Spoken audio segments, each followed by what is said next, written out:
Est-ce qu'on pourrait bientôt être gouverné par des intelligences artificielles? Ça pourrait être le cas au Danemark, où des gens ont lancé un parti politique dirigé par une IA.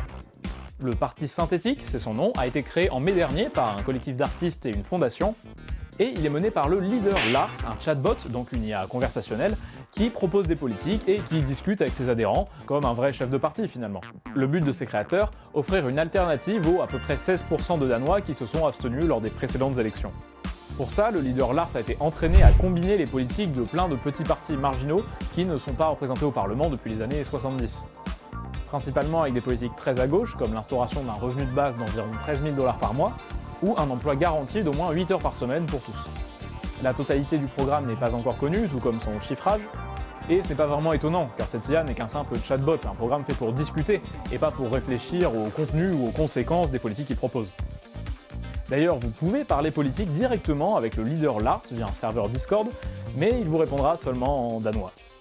Et comme un programme n'est pas éligible, il sera représenté par des candidats en chair et en os. Alors, est-ce qu'il arrivera à intéresser les gens à la politique, aux questions sociales ou aux risques posés par l'intelligence artificielle? Réponse lors des prochaines élections législatives en novembre. Enfin, s'il y arrive, vu que la liste n'a récolté que 11 signatures sur les 20 000 nécessaires pour y participer.